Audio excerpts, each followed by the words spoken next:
This is one of the best quality races we've had in Europe so far this season, so expect to see a lot of athletes really showing their 2021 form and fitness today. And you'll see there that there are some under 23s on the bibs, and that means that they're going for the European under 23 qualifying mark also, so we'll keep an eye out for that, as well as, of course, the Olympic qualifying standards. And that's what makes this event so exciting. This is the moment, this is your time, this is the opportunity. An interview with Verity Ockenden in which she was saying, I've got this brilliant chance to qualify for the Olympic Games, and I'm prepared to fail, but I'm going to do everything to try and take it. And she's an athlete, really, who has built a good deal of international experience this year. It's Mark Scott, who's warming up for the men's race, flashes across the screen there rather close for comfort to the camera. There was Mark Scott. But yes, Ockenden is an example of someone who has had that taste of international action. She got a medal at the European Indoor Championships over 3,000 metres. And Amy Eloise Markov, alongside her, has had a taste of a gold medal also. And Jess Judd, well, we've seen her at the World Championships over 1,500 and 5,000, and then suddenly she comes away with an incredible 10,000 metre time, and it's really difficult to say which distance to concentrate on. But right now, right here, Hannah England, there's just the one goal, really, thank goodness, for the 10,000 metres, and the athletes who've already had a flavour of what top international competition like, they want more of it. Absolutely, it was fantastic to see that breakthrough from Amy Eloise Markov indoors.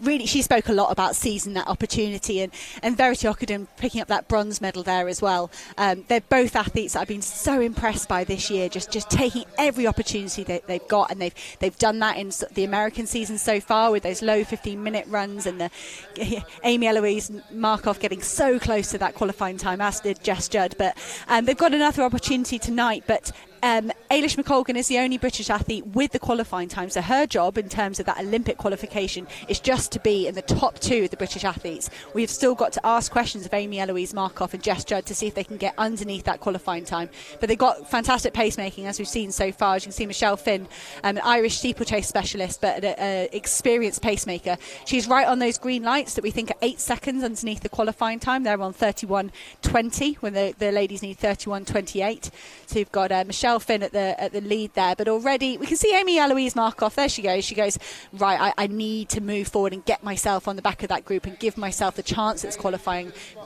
time, and Ailish McColgan just drifting in to follow Amy Eloise Markov as well. And I'm not sure if it was a conscious thing there, but maybe Ailish McColgan just switched off slightly, and there was a big gap, a gap quickly opened. Unfortunately for Ailish, that's to her advantage, isn't it? She doesn't have to chase the time. It's Markov and Judd and anyone else, Ockenden. It's up to them to deliver the time. For Ailish, at the very worst case scenario, as just one British athlete beats her. So that's going to be very interesting to see that for those Brits, if they're not on that pace and Ailish is drifting backwards, they can't rely on, well, I beat Ailish. They have to run the time, Alex, if they want to seal those seats on the plane to Tokyo. Yeah, they do.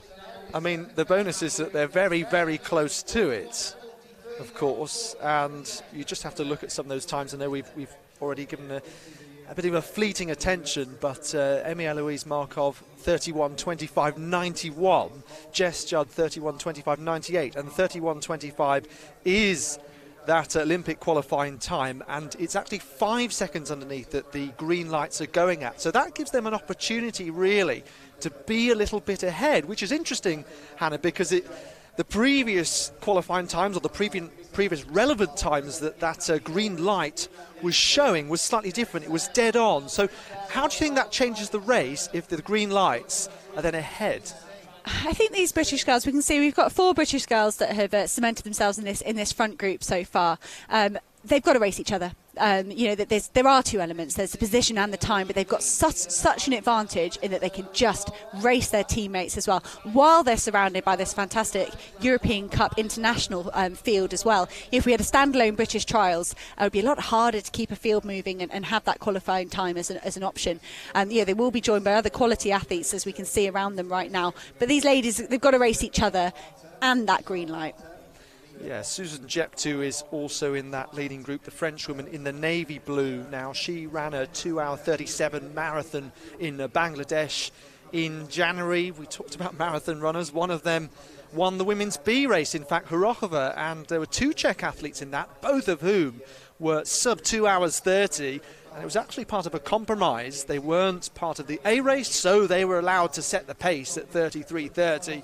And it was a pace that certainly not everyone could live with. And the British athletes, although they weren't part of the senior team for the European 10,000 metre Cup, struggled to stay with it, and indeed others. There were 4 Italians, I think, at the front at one point. Merlo, the Italian champion, dropped out, and then it was left to the youngster Arnaldo. But we've got plenty of experienced heads here. I think McColgan really should be able to cope with almost anything that this race throws at her. It is, perhaps, do you need reminding, it's 30 years since Liz McColgan Nuttall, won gold in the 10,000 metres in Tokyo. We've had to wait another year, but I suppose we have that round number, and she would so dearly love to be there now. I mentioned that there are other things at stake over other distances, and the British trials for other events are coming up at the end of this month, but again, just the one goal tonight. This is the moment for 10,000 metre Olympic qualification. First 2 across the line will automatically qualify if they have that 31:25 standard. And I suppose, Hannah, bittersweet then that Jess Judd and Amy Eloise Markov, I think that was set in the same race in Irvine in California, were just outside it. Might they have been gutted or not? Oh, I think they would have been gutted to do all those laps and be so close. You almost wish you'd be 10, 15 seconds off. It's almost like cruelest to be so close and have that double goal tonight for Jess Judd, Amy Eloise Markov and Verity Okudin of needing the time and the position. You'd rather be in the position of Ailish McColgan sitting there with that qualification time and one job done. Jess Judd's dad made an interesting observation. Yeah, it was a 10k debut, and he said, I wish it had almost been that little bit better or way worse. And then your decision's made. You're just focusing on the 5k for the rest of the summer. But that's the opportunity we've got for the other 3 ladies and Ailish herself. All 4 of the British girls in this leading, well, just off the lead group, have the 5k qualifying time as well. So perhaps a double header. They'll have an opportunity to qualify for that event as well, or instead later in the summer. And I think it's an interesting point you raised there, Hannah, because, as much as athletes love running, the 10,000 metres on the track, it is quite punishing in terms of the pounding on legs. So in an ideal world, it's one box tick, the qualification. The next race is at the major championships. Of course, particularly for Markovic and Jess Judd, who are still growing and developing in the event, there's still a whole host of things to learn. But like you say, it's just sometimes if you think so much effort and so much work and indeed recovery goes into it, to miss out so closely, sometimes it is a bit difficult to look at it back on as being a truly positive experience. So 3:08 through the first kilometre, and then 6:15 through 2k, so pretty much even. Now behind the 2 pacemakers, that's Teferi of Israel, Salamowit Teferi, formerly known as Salamowit Dagnatchu. She actually married another Israeli international marathon runner, Mahu Teferi, so hence the change in name. So Teferi, well, Israel actually won the European 10,000 metre title through Salpetta, the European champion in the past also. Teferi, or Dagnatchu as she was at that point, was close behind her colleague. Salpetta not here then to try and defend that title that she also won in 2018, but looking very strong. And I tell you what, she also ran more than half a minute faster than ever before in winning the Israeli national championships in Tel Aviv. And then Markov just looking to the side. She has McColgan very close attention. So interesting position for Markov, who's really come through in the last year. And a wonderful European indoor title in Poland, over 3,000 metres, really putting her name in lights.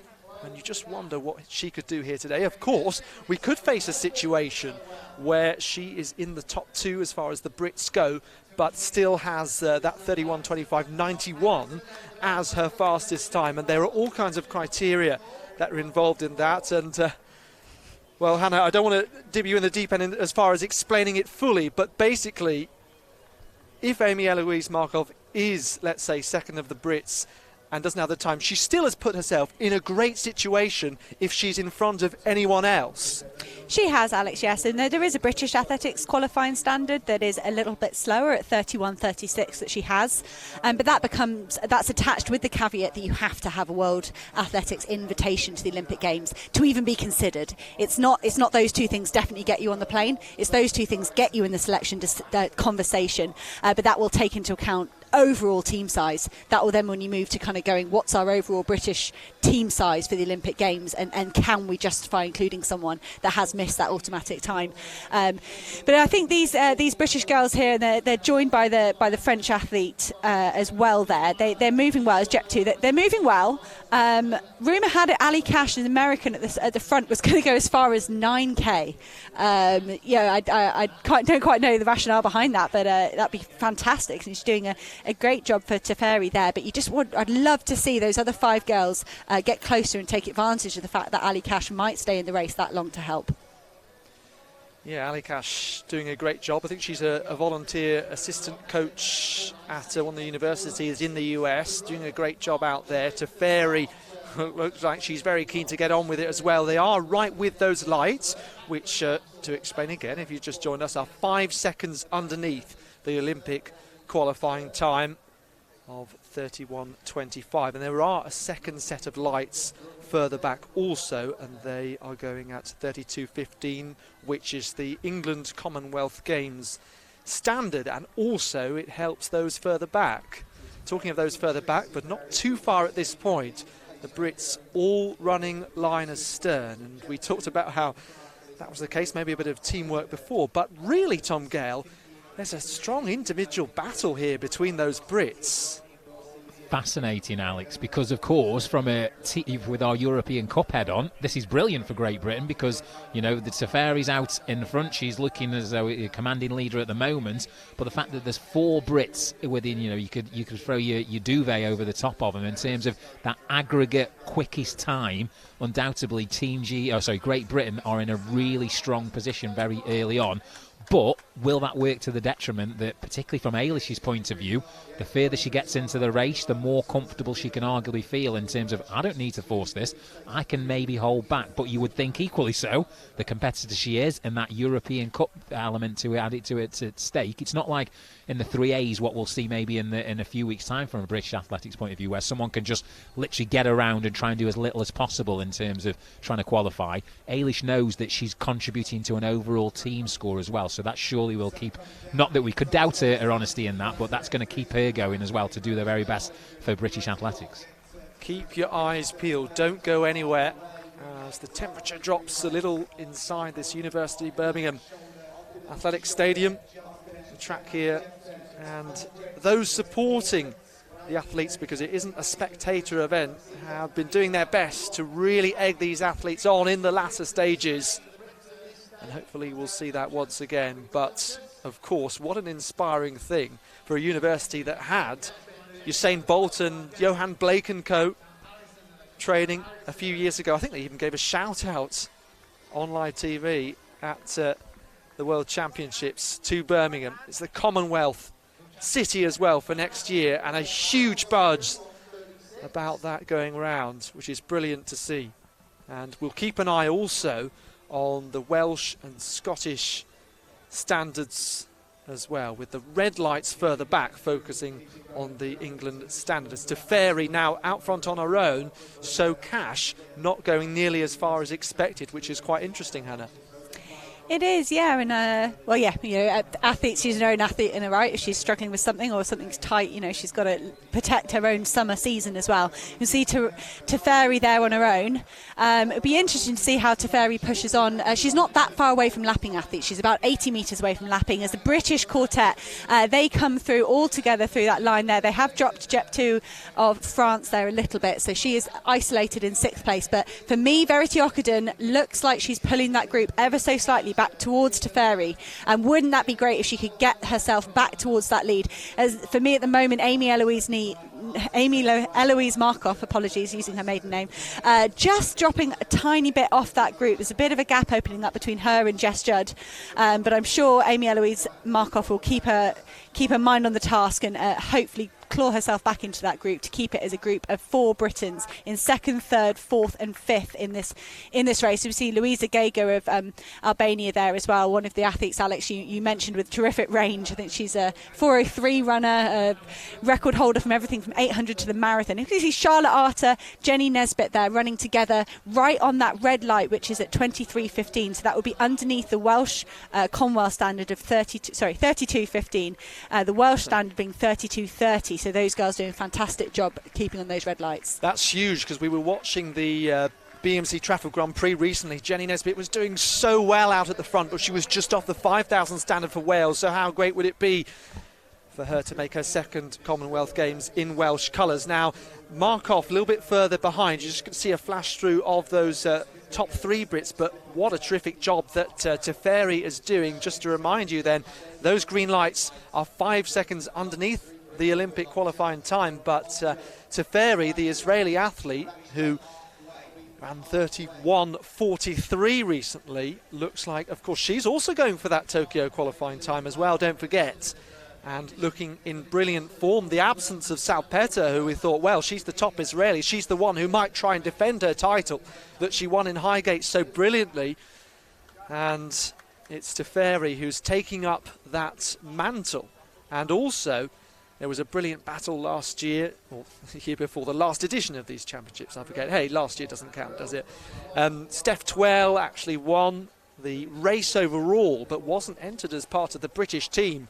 So it was Salpeter who won the European title. And, well, 5 years ago it was now. It was Jess Andrews who won the title. Pretty much unknown, it's fair to say. I always say that surprises in athletics to maybe fans and spectators, there's always someone for whom it isn't a surprise, but Andrews, she took her moment. The Olympic dream was on the line and she took it, and that was the highlight of her career indeed. So Teferi out front then, 16.5 minutes into this race. I suppose for those further back, Hannah, it's difficult for them to maybe judge, now we haven't got any human traditional pacemakers, how much is actually 5 seconds behind those green lights. Yeah, it's virtually impossible. They'll have a look out for that 6, 7, 8K split. But it's a bit distracting, you know, the clock is stopping for Teferi. It's stopping on her time and probably staying stopped until those ladies are through. But, you know, they'll have confidence that they can run as a group and they can lift. And it is an intriguing battle with those British athletes behind.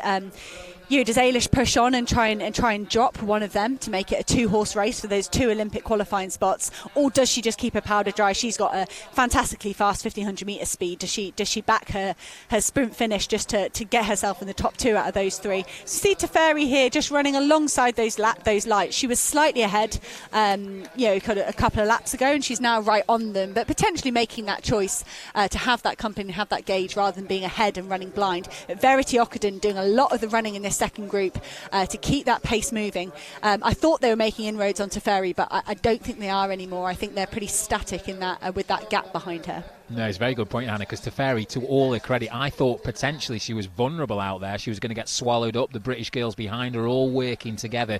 But the Israelis clearly showing that she's in shape. I think Riva set a fascinating template in that international B race, the fact that it was that 7K marker.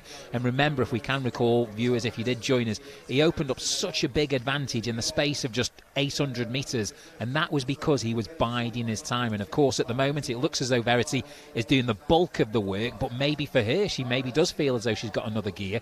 And Jess Judd, we talked about Riva in the international B race, he sat in the middle of that pack. Jess Judd at the moment, she seems more than comfortable with just staying on the back, looking at Eilish and looking at Verity right in front of her and knowing exactly what she needs to do. Well, Teferi's pace out front has been pretty even, 3:08 through the last couple of kilometre splits. Incidentally, through that last one, it was 3:11 for Ockenden, and you can follow these at data.opentrack.run. OpenTrack, the brilliant results platform. Do encourage you to follow along and increase viewing pleasure, if you like. So Teferi right out front then. Yeah, she's running pretty even. As you say, there's always a chance that she might get swallowed up if she gets tired, as we see Kate Avery back there, almost about to be lapped at that point. Beth Kidger just in front of her.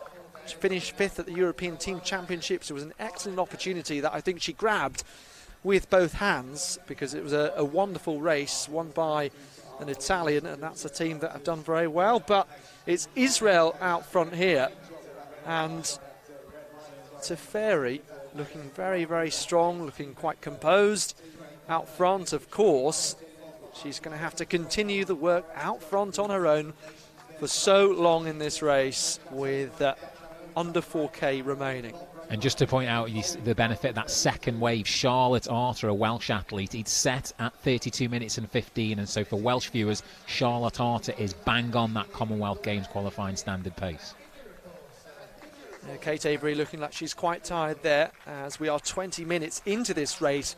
9 laps to go then, and Teferi lapping so many of these athletes, and the officials are doing a great job to know who is on which lap, and they're reminding these athletes how many to go. Here comes the man with the board, showing the athletes as Cockram comes through, and then Markov is slipping back a bit there. So that becomes really interesting when some athletes have a slightly marginally faster time, and there's just fractions in it between Markov and Jess Judd. But Markov, the one who's slipping back there. Charlotte Arter, though, having a good race and is moving up, as Tom mentioned. So we'll keep an eye on those further back, of course, as this race becomes so strong out, with Jenny Nesbitt around 50 metres behind Charlotte Arter in the sort of Welsh battle, if you like.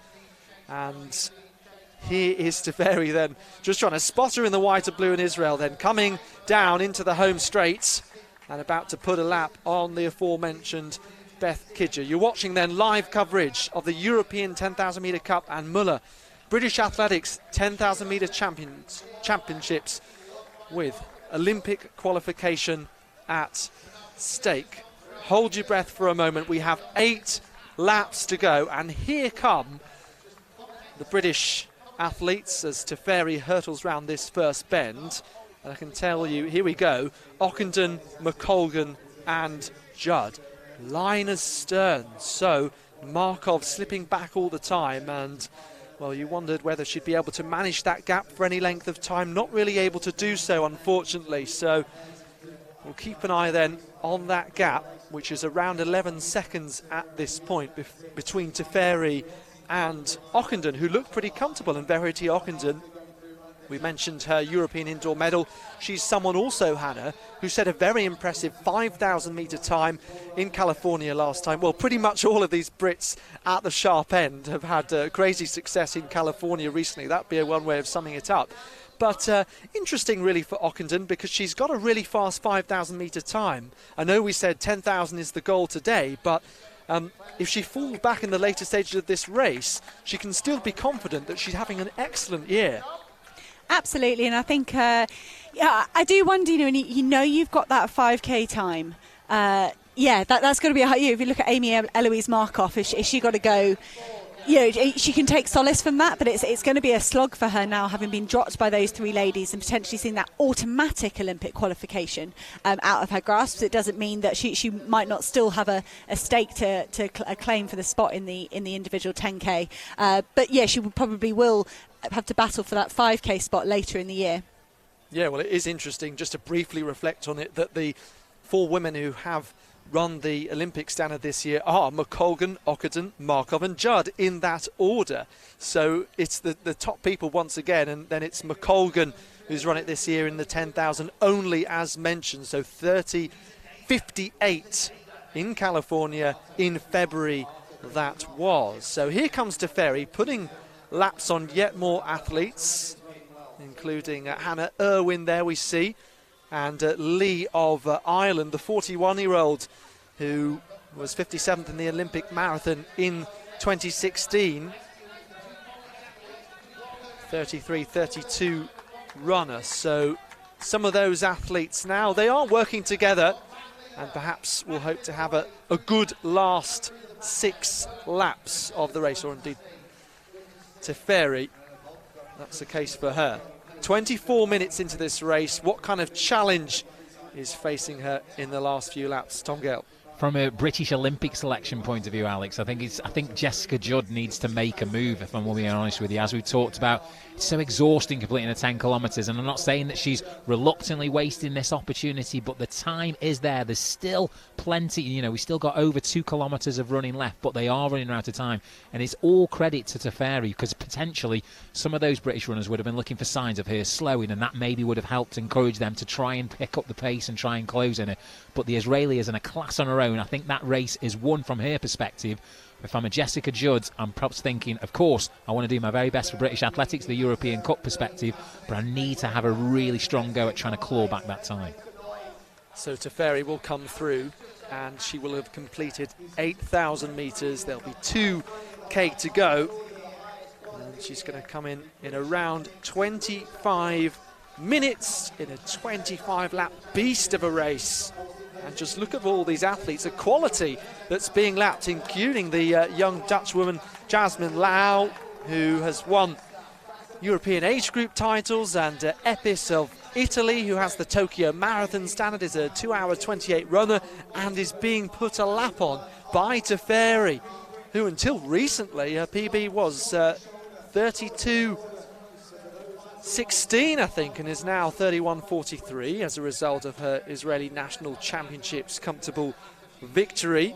There is Amy Eloise Markov that we see, and just fighting to hold on to her position, having been part of the British quartet that was out front. And, well, we said on paper that the Brits did look strong, and Teferi was maybe a slightly unknown quantity for racing against. But in the end, it's the Israeli who's out front, and she's increased that gap. I said it was 11 seconds. It's now closing towards 20 seconds with 2K to go. And some really interesting battles behind.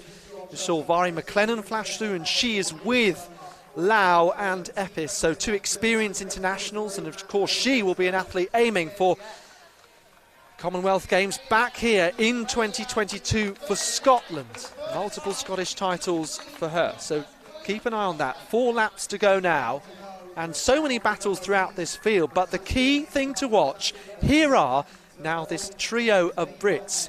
Ockenden looking confident, McColgan, the experience, she has the Olympic standard, and Jess Judd. Well, Tom said maybe we want a bit more from Jess Judd to make a move at this point. It seems so harsh to ask the athletes 26 minutes into this race, can you give a little bit more? And, of course, dangling there is Olympic selection on the table. It is going to be pretty tight with those British athletes, and, of course, they're used to racing against each other. Markov and Judd were part of that same race in Irvine in California, and Markov just a fraction in front of Judd there. They were both so narrowly outside the Olympic qualifying time, but here Jess has reversed that. But if she can get ahead of at least Ockenden, that would help her Olympic selection campaign. Here comes Teferi then, and she's going to come through with 3 laps to go. Just to follow up on that point made about Jess Judd, certainly not trying to be overly critical, but I think the sense is she's perhaps just not feeling it, is she? Because I think she's a clever girl. She studies a PhD, but now we are actually seeing Jess 3 laps to remaining. This is her big push for home. And Ockenden has fallen back, so that could be so crucial. So right on cue, Jess Judd has listened to the advice and has made the right move. Well, we'll see with under 3 laps to go now. Teferi then looking metronomic out front, pretty much deja vu for her. She has been so impressive, just like Riva was for Italy. So cool out front. As you can see there, a 3:10 split this time, so she has slowed slightly. And just looking at that gap, well, it's now 15 seconds, so Jess Judd has clawed a couple of seconds back. Well, that only shows really that Jess Judd has made a strong move at this point. Still, you can see how big that gap is by the fact that Judd doesn't quite enter your screen. We can see the University of Birmingham sign. We can see the Muller signage too. We can see the clock ticking towards 29 minutes. And it's going to be a fantastic time for Teferi of Israel with 2 laps to go now. And suddenly the applause picks up. The noise picks up here in between the trees. Teferi in the white and blue of Israel. Similar colours for the Brits, and we'll wait for them to come through. But Judd in second place with McColgan. As we look here, Jenny Nesbitt. She's about to be lapped there, but 1.5 laps to go now. And it's a really big push from Jess Judd. She's maybe timing her effort just right. She needs to run the equivalent around about a 2:20 last 800 metres, which I think definitely is within her capability. And Eilish always loves to finish fast as well. So I wouldn't be surprised that Jess is maybe relying on, I'll force it as much as I can, and then Eilish will want to beat me, and maybe could that drag her ever so closely to that 31:25. Well, we said that Eilish McColgan should be able to cope with anything that's thrown at her in this race, and she's the athlete that can come in a bit more relaxed, and she has the standard, but she'll want to beat Jess Judd as well. Jess, such a talented runner. She really broke through nearly 10 years ago now in 2012. Such a fabulous representative for Great Britain with brilliant range, as we see Teferi hit the bell. Just over 30 minutes now on the clock, and Jess Judd is going for it with McColgan. There is Teferi. There are the two Brits. Olympic qualification at stake, and Jess Judd is pretty much doing what she needs to do at this point. The athlete who was so agonisingly close to the Olympic qualifying time, who's represented Great Britain at the World Championships over 1,500 and 5,000. It's so close behind between those two Brits. Teferi then, she's been so solid throughout. What a race she's had, really, when you consider that she's been on her own for 6-7k, as Markov actually just hits the bell now. They need a sub 35 second last 200 metres to get that British Olympic qualifying standard, Alex. And so the stadium announcers calling for everyone inside the stadium to give as much as possible as Jess Judd grits her teeth. McColgan's gone past her, and she's straining with that kick, trying to give everything towards the finish. Is Jess Judd going to do it? 31:25 she's going for. McColgan comes through, and Jess Judd auto-qualifies for the Olympic Games and breaks out into tears. But really, we know it was about making it to taste scenes. As Jess Judd, she cannot believe it. She has given everything, and she's made it to Tokyo. Hannah England, what a performance.